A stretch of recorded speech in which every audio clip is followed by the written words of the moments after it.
As always, I'm joined by the greatest. The YouTube side. These guys know. These guys know our less professional Yeah, side of what we really do. So, hi YouTube gets YouTube. a little crazy. I was thinking about changing the name of our show, Chris, to the Paid Search Pirates. No Hmm. takers. No takers. Yeah, probably get demonetized or something, I imagine. Okay, well, let's let's get into the audio. One thing I'm learning, Chris, with this new microphone, no need to yell, but I'm about to. Yes, you do. No, I'm Yeah. just kidding. Hey, everybody.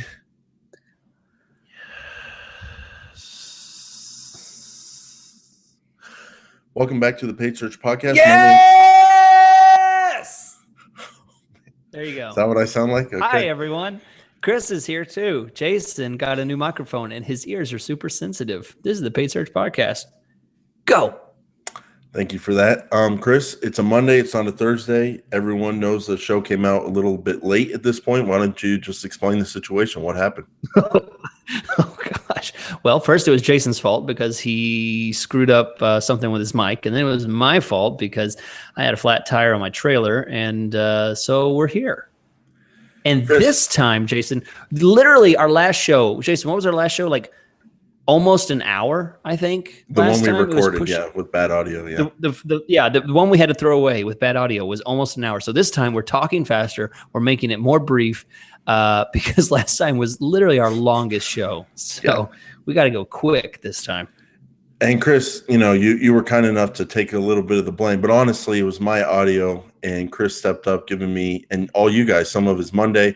And so that just shows how dedicated he is to this show and our audience. And to thank him, I want everybody to go to rothmanppc.com/blog.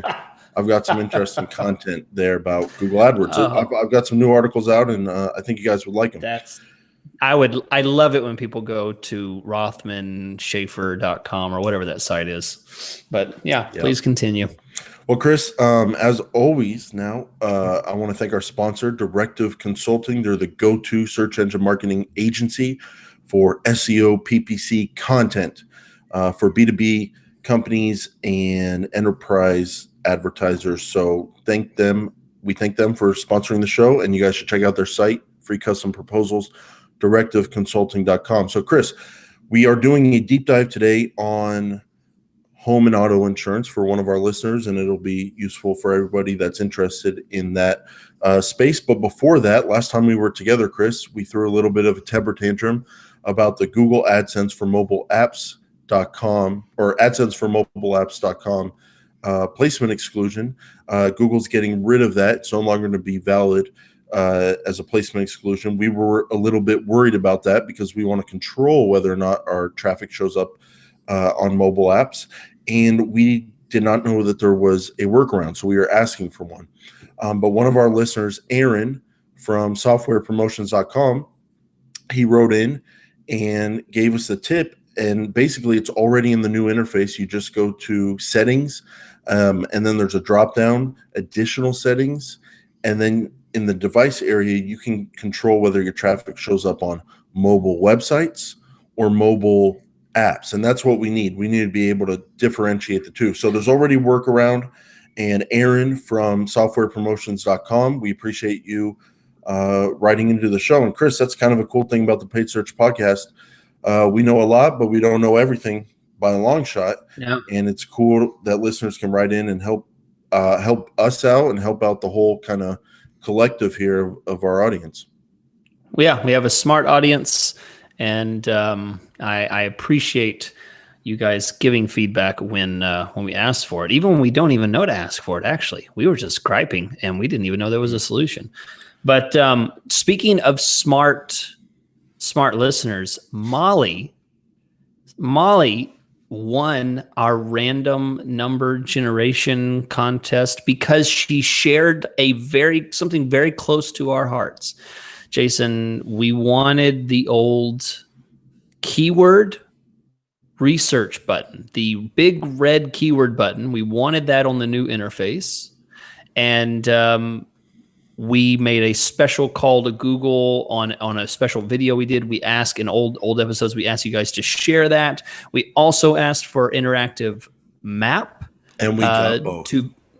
And that you're speaking in faith, I assume, because that is not true yet. We're still hoping. I assume they just haven't downloaded the episode and listened to it yet. I'm sure they're going to get on that right away. But we wanted to get the message out there because we believe so much in these tools. They're very valuable, and I know people out there believe the same thing. So we asked you guys to give the post a little bit more of a bump, and Molly was chosen from a hat of the many people that shared and sent the show out there. So Molly's request was for a special build discussion for a independent insurance agency.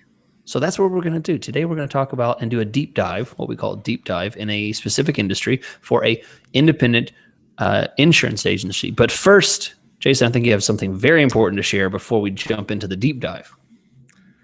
That's right, Chris. I am very much looking forward to that. But first, I just want to take 1 minute here and talk about today's sponsor, Directive Consulting, directiveconsulting.com. They are the go-to search engine marketing agency for B2B and enterprise.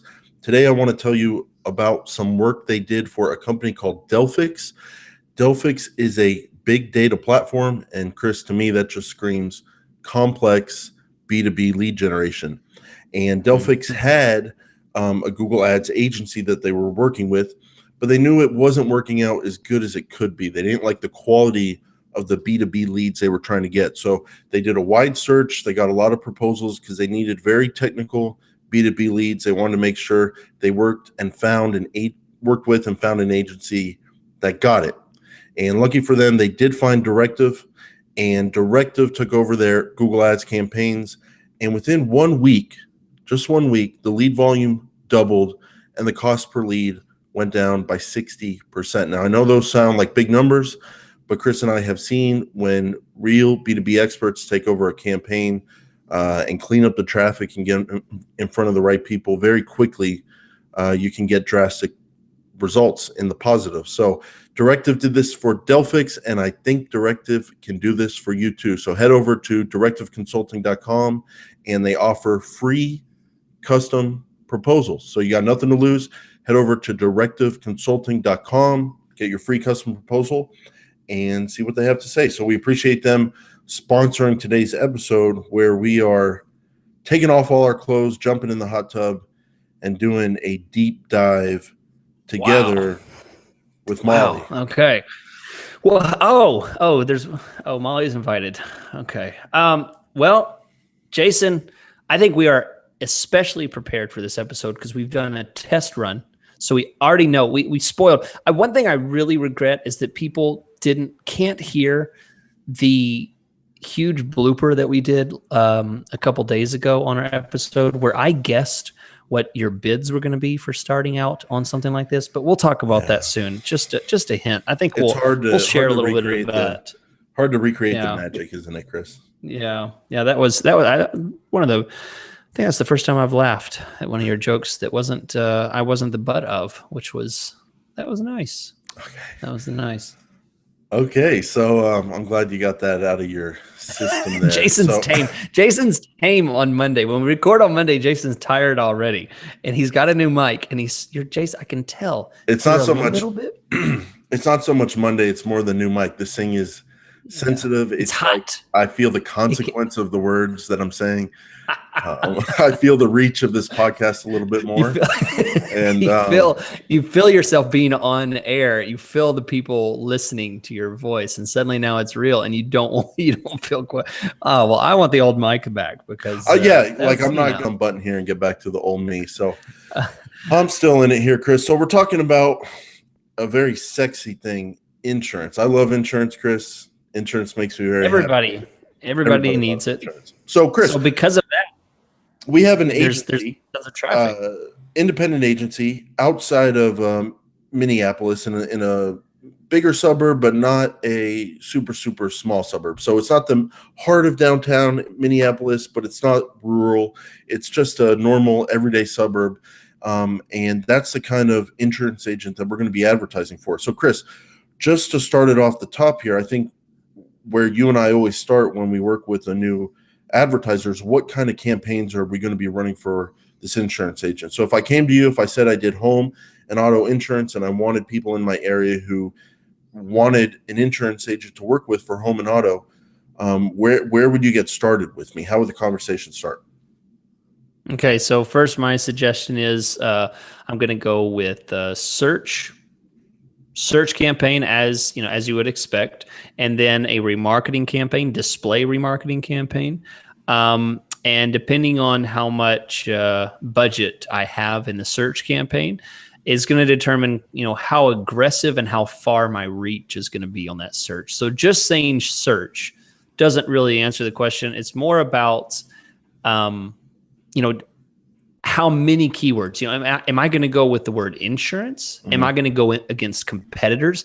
Am I going to go with just car insurance, or am I going to dissect it down to, something that's going to be a little less heavy on the search and the spend? So definitely search, but I think, there's levels to that we'll have to get into, and the decisions that we make on how aggressive and how wide those campaigns or that search campaign would go.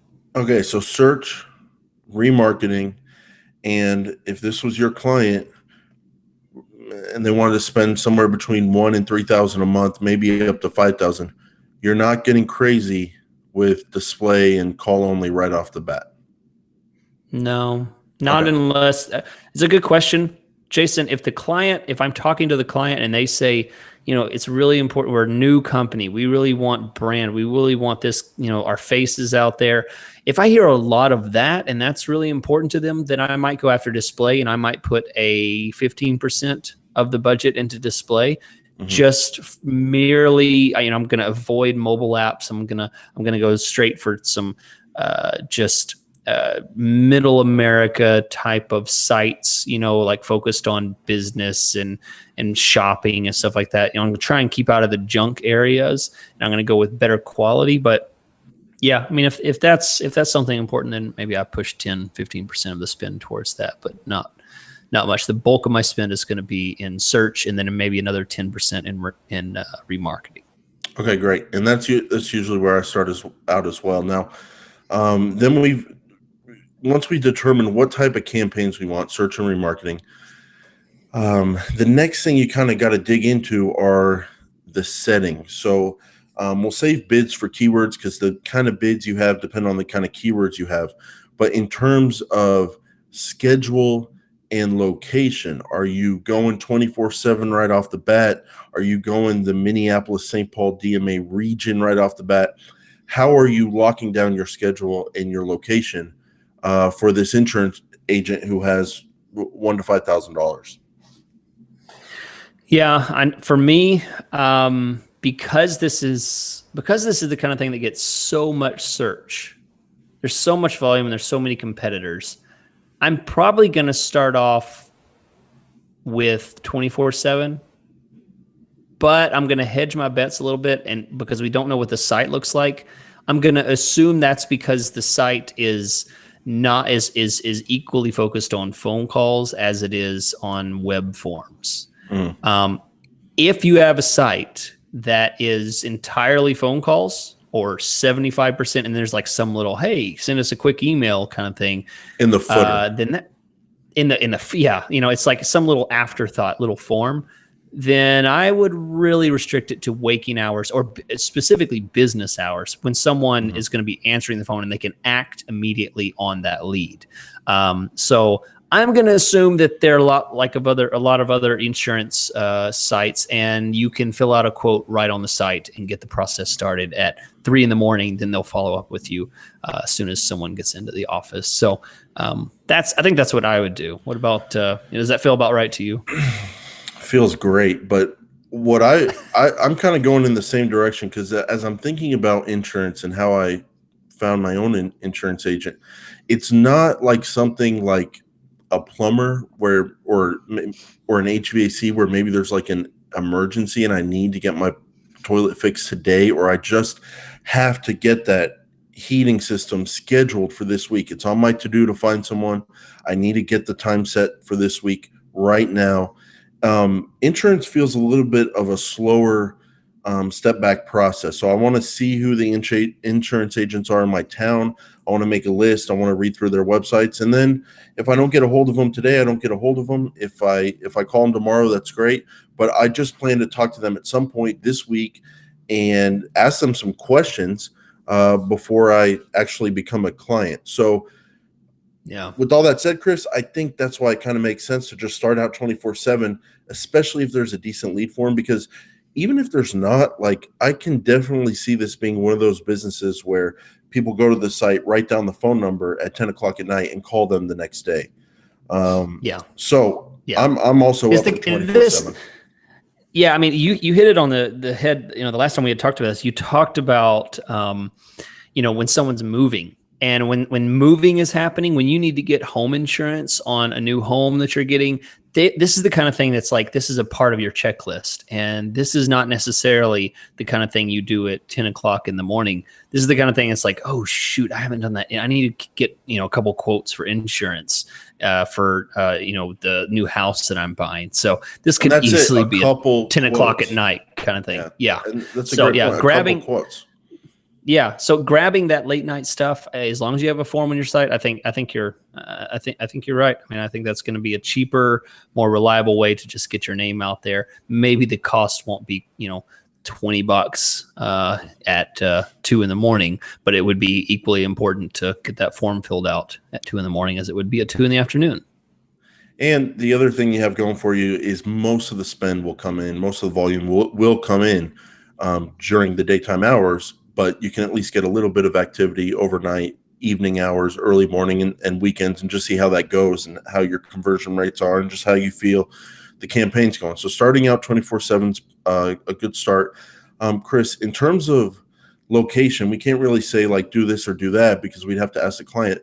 But what I'm curious is how do you figure out that information if you are asking the client? So usually what I like to do is I just like to leave it open. Like, what areas do you like to advertise in? Where do most of your customers live? What kind of radius could we do? Like, do you have a lot of could you see customers coming from 5 miles away? Most of the time is yes, because that's not that big. 10 miles away, yes. 20, 25 miles, maybe that's pushing it for insurance. But usually I'm just trying to get a feel from the client on what they think. And then I usually just translate that into a radius in a situation like this, where I know for sure it's not going to be the whole huge metro area. It's going to be a little bit tighter. So what are you thinking in terms of location?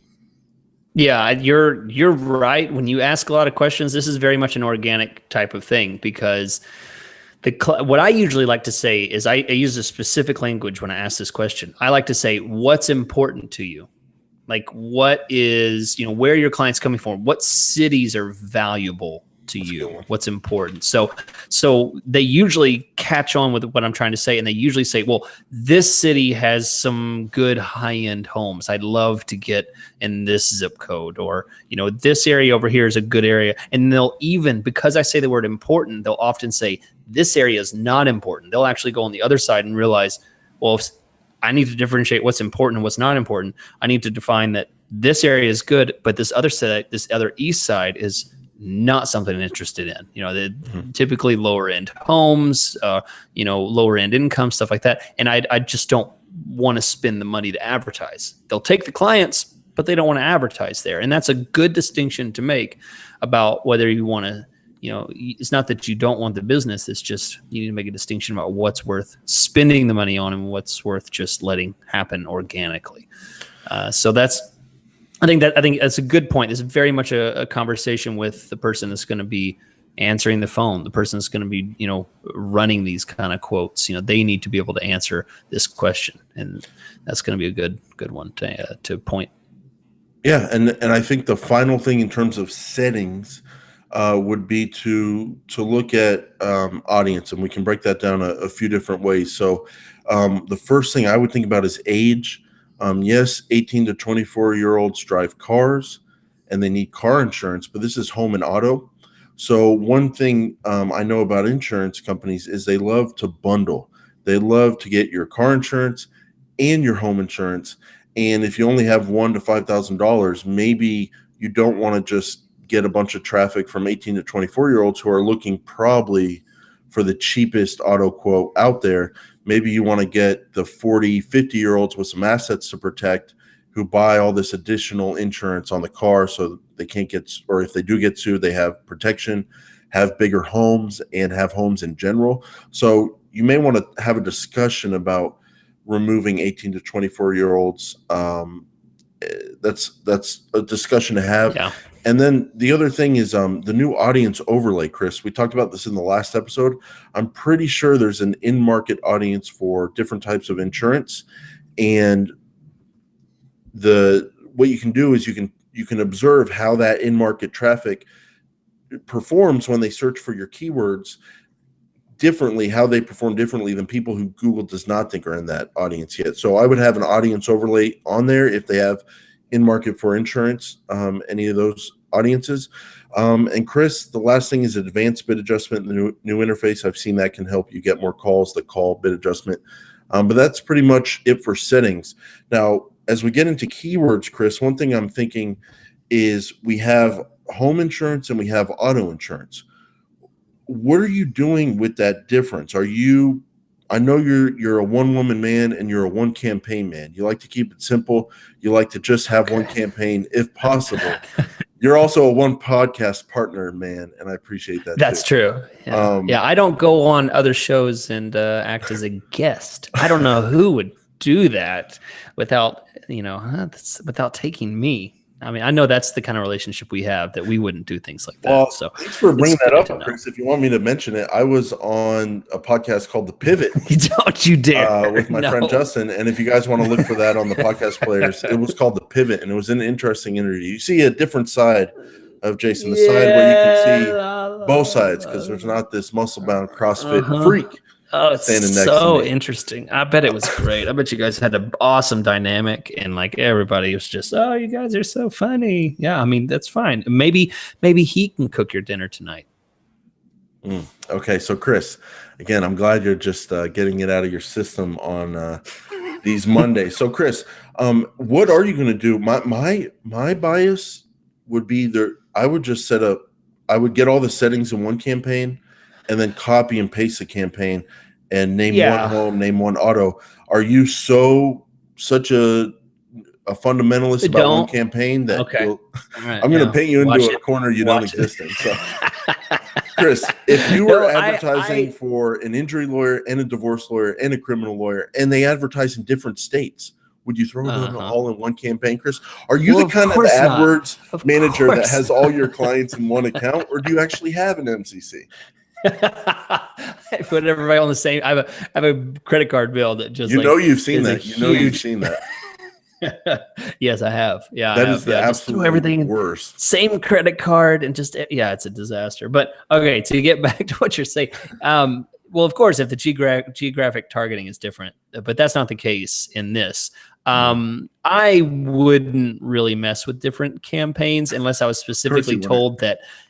Because here's the thing, if they consider auto insurance and home insurance to be of equal value, then I don't really care which one spends more. I see no difference in monitoring the budget or geographic targeting for those.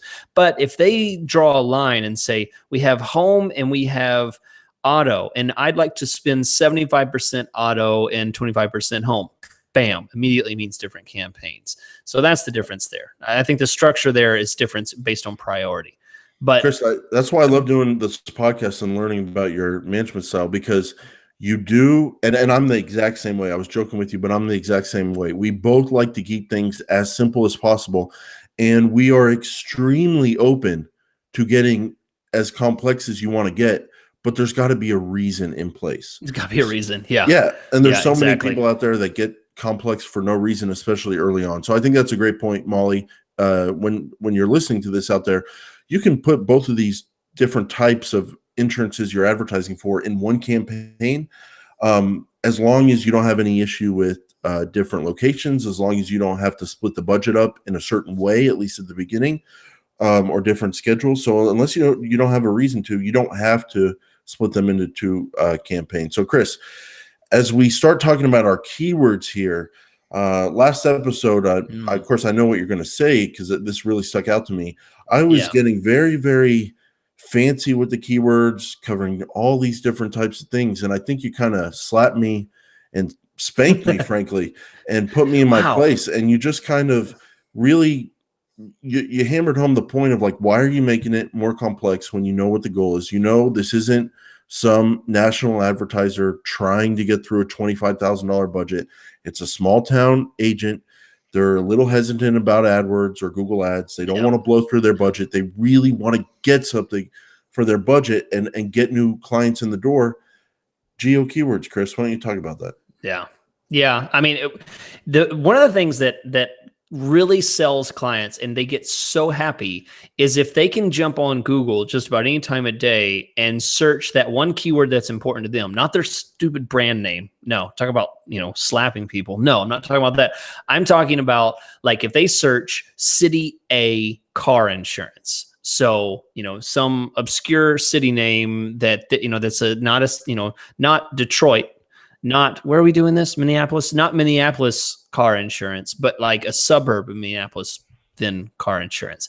This is a great way to subcategorize your traffic quality and immediately make it valuable to someone that, is in that area and to make sure the client can see it. So I'm talking more, I'm talking to Molly because I know she manages, accounts for these clients. So I'm speaking about clients in that language. But if this is your account, this is the kind of thing that you can make sure that you're going to show up more because the volume of traffic for Minneapolis and then the suburb traffic is going to be much less. So suburb keywords, small city keywords, this is going to help you diversify and control your spend much better. So I'm going to put city plus car plus insurance. And then other keywords I might try agent or agency. Other keywords I might try near me. Well, yeah, near or local might work. Things I would avoid when getting into things like that is top and best and highest rated and things like that. I would avoid these research type of terms. Sure, they might be valuable, but this is kind of a one-off kind of thing. I would just avoid them completely. Avoid that kind of stuff. Go for stuff that seems more relevant to the point. Why are you searching for the best? You just need to find one. I mean, you don't need the best. They're all going to be offering the same thing. Cheapest, things like that. Those are things you might want to avoid. So this is the idea that I would go with. I think this is going to keep your budget much lower. It's going to keep your spend at a manageable level, and your CPC hopefully will be a little bit better. And Jason, when it comes to that, it's going to make the structure of your campaign much easier. You're going to have core terms like car insurance. You're going to have core terms like home insurance, and then you're going to have geographic terms. And then you might have another set of category keywords that are agencies, quotes, prices, things like that. So I think those 4 or 5 categories would basically cover a $3,000, $2,000 a month campaign for a suburb very easily and get great traffic. Great traffic. And so when we talk about suburb keywords, we're talking about like, let's just call it suburb 1. It would be a keyword like car insurance suburb 1, car insurance suburb 2, auto insurance suburb 1, auto insurance suburb 2. And Chris, depending on the location, like if you were just advertising in that suburb or a smaller radius and not the whole area, the whole region, I would also be open to Minneapolis plus car insurance plus auto insurance plus home insurance, because if someone's in that area, I at least want to see it, especially if I'm struggling for volume early on. But yeah, any kind of home insurance agent or agency, those would be good because they're looking for someone to do business with. Near me, auto insurance near me, and then those geo keywords, just heavy on geo keywords. I think the main point with insurance, Chris, is you just really, through locking down your keywords with modifiers and suburb kind of words with them and agent words with them and near me. And then also through negative keywords, you really just want to avoid informational searches. Insurance is going to be a topic. There's going to be so many informational searches where people are not looking for an agent, and you don't want to waste your money on it. So I would not start out with car insurance phrase match. I would not start out with home insurance phrase match. Broad modified, I would not start out with car insurance. Broad modified, I would not start out with home insurance, and definitely not broad to start out with on those terms, because you're just going to be all over the board and you're going to get so many searches like home insurance farmer's phone number or car insurance phone number, AAA phone address, number. And that person's already has a company. So lock it down with geo, lock it down with near me, lock it down with agent, agency, quotes, and see how that goes. I think that's a good starting place. I would even go so far as to say that you should not be running car insurance, home insurance, insurance agency without what you said right there. The keyword was modifier. You should have the modifier should be something. It should be core term plus modifier. So an example of that would be car insurance is the core term. Modifier is the geo. So suburb A. Core keyword is home insurance. Modifier is quote or local agency or near me. You should never just do the core term by itself because it's going to be too expensive, too much volume, too much competition. And in reality, there's nothing unique about that search. How do you write an ad that appeals to someone that just types car insurance? You have no way to know what's important to that person. But if they say a geographic term, bam, you've got them on something. If they talk about quotes, bam, you've got them on something. Fill out a quote, get a quote right now. I mean, this is the kind of thing that a new home buyer would need. Get a couple of quotes, they're done. So this is the kind of stuff that's going to make a huge difference in the interaction level of your ad copy and your quality of traffic and stuff like that. Yeah, and Chris, maybe the most open I would go is broad match modifier for car insurance, and then the suburb. I would put the modifier on insurance. I would put the modifier on the suburb.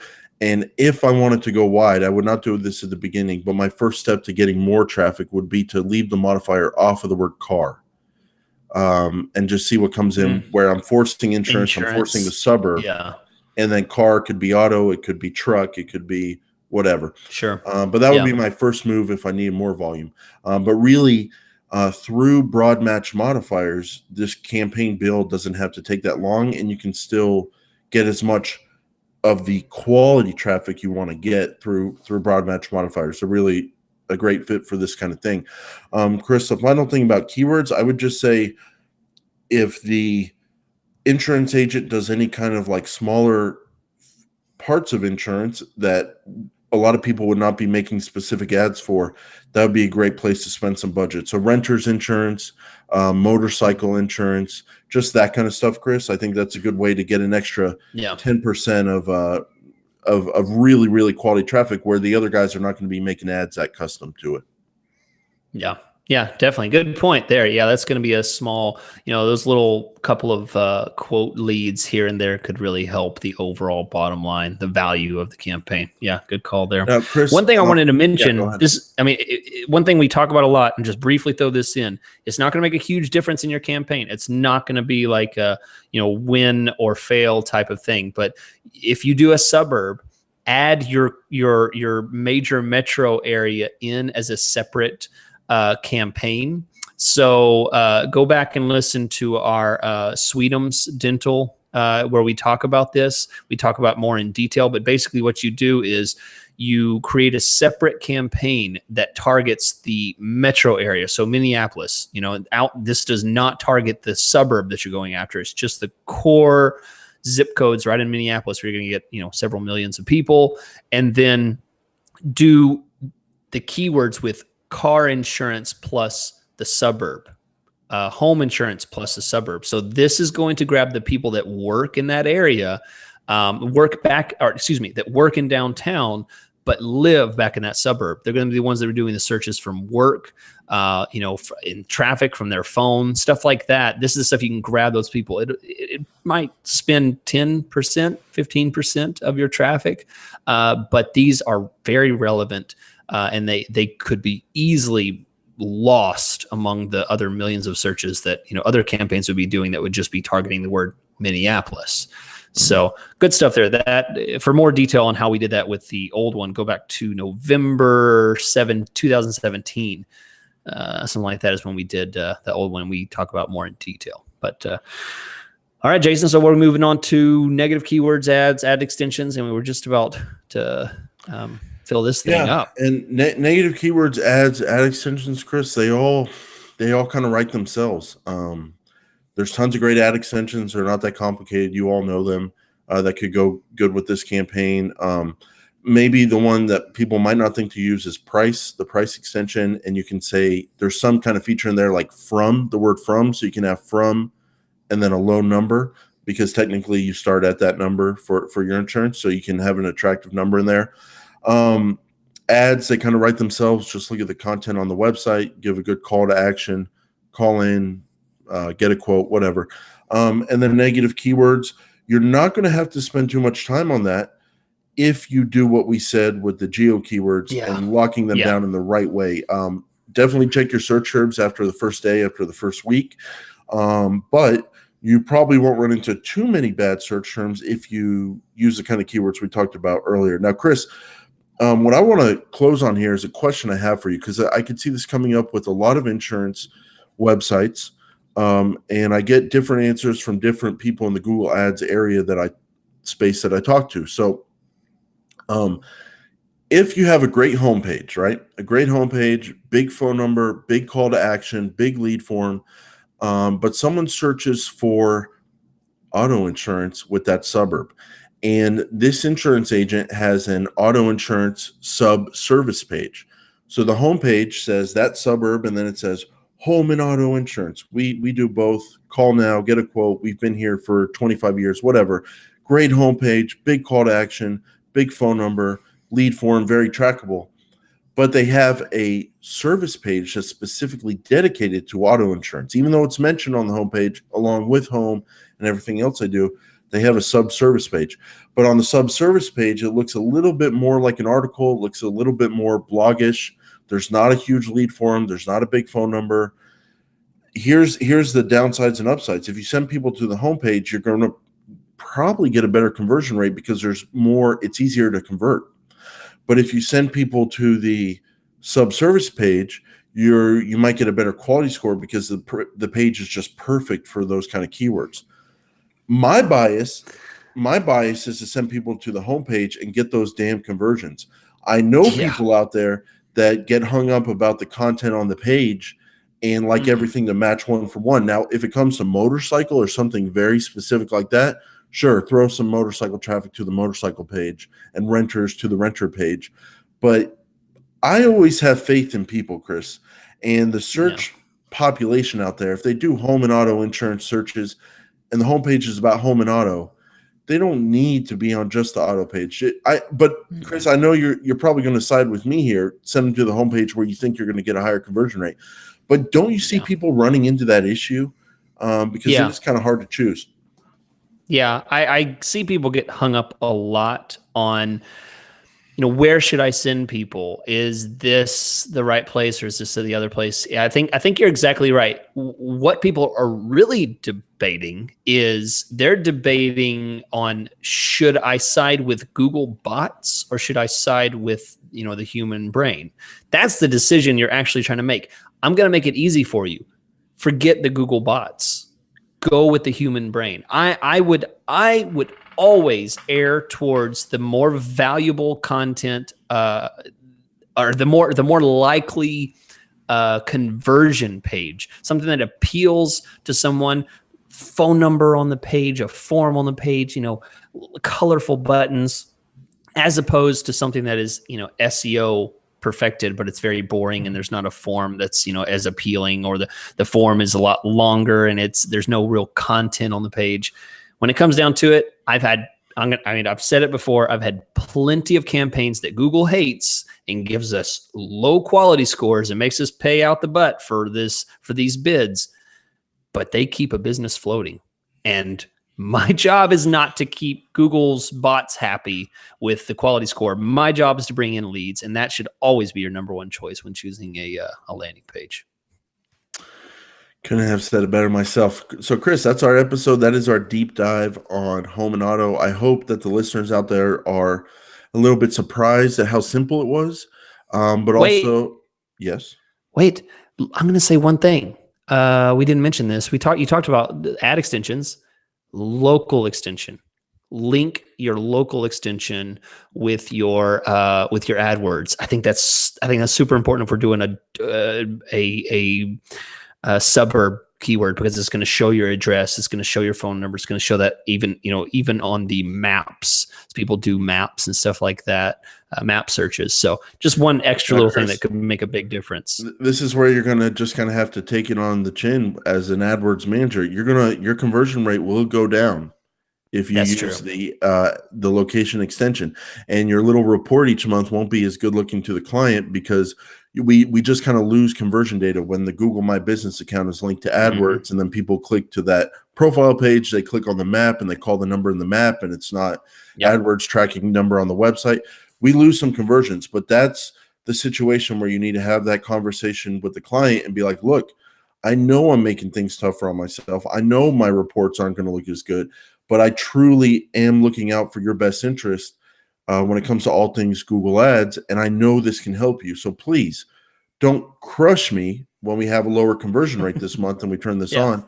Understand we are getting some action. And by the way, if we segment out that traffic, I'm able to show you how many people clicked on get location details, how many people clicked on directions, how many people clicked on, whatever. It gives you some data. So yeah, good point. Yeah. But anyway, I interrupted you. Please grace us with your beautiful outro, and then we will leave everyone alone. Yeah, Chris, I was just saying that going through this twice now with you, this episode, it's like, as we're talking, I just see myself setting up this campaign in, I don't know, 14 and a half minutes. Like, don't do that. You have setup fees, Jason. Don't give numbers. You never give numbers. I'm so past the hustle. Like, whatever, dude. We're on a different level we here. give out the business secrets. We talked about all our little tricks. So that's true. Chris, and the thing is, I don't talk about hourly rates. I personally don't. I talk about getting S done for a certain fixed price, and people are happy with it. But so honestly, Chris, I could set this up drunk in 14 and a half minutes, and it would be better than anybody on the planet. Which is amazing, because Jason doesn't drink. So that's like, that would be really rare. Yeah. Now, Chris, I guess you owe me for me talking about your wife early in this episode. But you know what, Chris? I was going to be a gentleman, and I was going to tell our sound engineer to edit that out, because it just did not sound the way I wanted it to sound. It sounded a little harsher, a little truer than maybe. No, it's only because you can hear yourself in the headphones. That's what it is. You can hear yourself talking about my wife, and you're embarrassed for yourself. Honestly, I don't know what you're talking about, because I am cutting it out, and everyone's going to think you're weird and just overly defensive and overly jealous, and you're that. If you cut it out, it's gonna sound worse if you cut it out, because people are like, I wonder what he said. Wow, Jason's a real jerk. I think everyone can kind of just imagine what I said, Chris. It doesn't take too much. Too much to figure out. So, Chris, well, put it this way, dude. We come on here with the live stream. I know it's Thursday. I know people are around usually, but does she have to show me her foot on the video? Like, it's true. She did. You're throwing it in my face here, Chris. Not just kidding. But Chris, honestly, I think people just hearing us talk about this build, it just, at least to me, it does not sound that complex. But I think that's the beauty of the way you and I manage not every campaign, not every account, but some accounts. Some accounts, it's just really about getting in front of a handful or a kind of search and getting clicks. And these are the kind of accounts, Chris, where a 25% conversion rate doesn't shock me.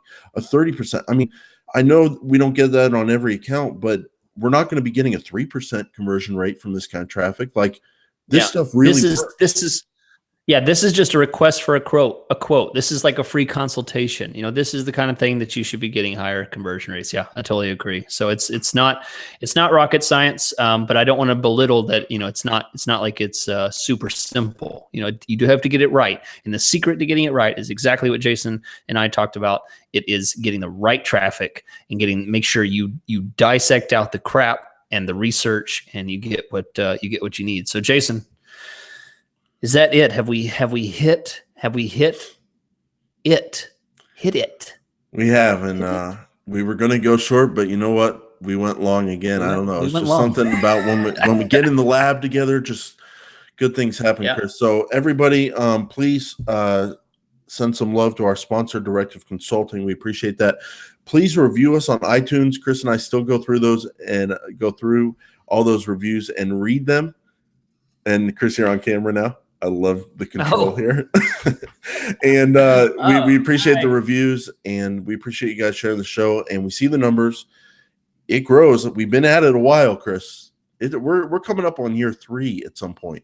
But it's paying off. We appreciate you guys listening and sharing. And we have the side piece, PPC questions and answers. So if you guys have a specific question you want us to answer, paidsearchpodcast.com, contact page, and we will consider it for the PPC questions and answers. So Chris, thanks for being here. Thanks for listening, everybody. Thanks for giving us a little bit of slack with the late episode, but we wanted to get the audio right.